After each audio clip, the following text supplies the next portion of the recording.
एक छोटे से गांव में रहमत अली नाम का एक गरीब मगर मेहनती आदमी रहता था। उसकी जिंदगी सादा थी, मगर उसका दिल बहुत बड़ा था।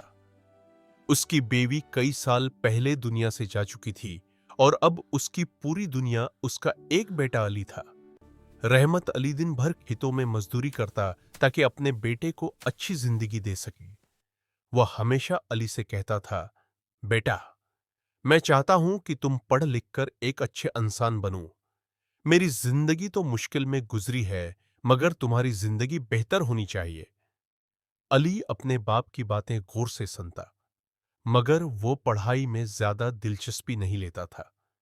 वह अक्सर दोस्तों के साथ खेलने चला जाता और बाप की मेहनत को समझ नहीं पाता था। वक्त गुजरता गया और रहमत अली बूढ़ा और बीमार होने लगा। एक दिन उसकी तबीयत बहुत खराब हो गई। गांव के लोग उसे देखने आए। अली अपने बाप के पास बैठा था और उसकी आंखों में आंसू थे। रहमत अली ने कमजोर आवाज में कहा, बेटा अली, शायद मेरा वक्त करीब है। मेरी सिर्फ एक आखिरी ख्वाहिश है।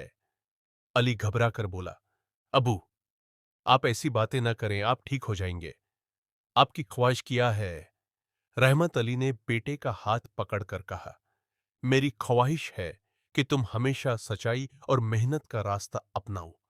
कभी किसी का हक ना मारना और हमेशा गरीबों की मदद करना। अगर तुम एक अच्छे इंसान बन गए तो यही मेरे लिए सबसे बड़ी खुशी होगी। यह कहकर उसकी आंखों में आंसू आ गए। अली ने पहली बार अपने बाप की कुर्बानियों को दिल से महसूस किया। चंद दिन बाद रहमत अली इस दुनिया से रखसत हो गया।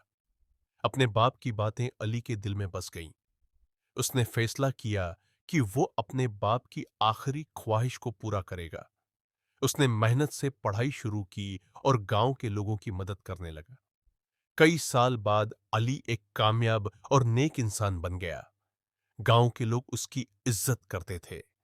जब भी वो अपने बाप की कब्र पर जाता तो कहता, अबू, मैंने आपकी आखिरी ख्वाहिश पूरी करने की कोशिश की है। हुआ आहिस्ता आहिस्ता चलती और ऐसा लगता जैसे रहमत अली की दुआ अब भी अपने बेटे के साथ है। सबक: जो बच्चे अपने वालिदैन की कुर्बानियों को समझते हैं और उनकी नसीहत पर अमल करते हैं, वो जिंदगी में जरूर कामयाब होते हैं।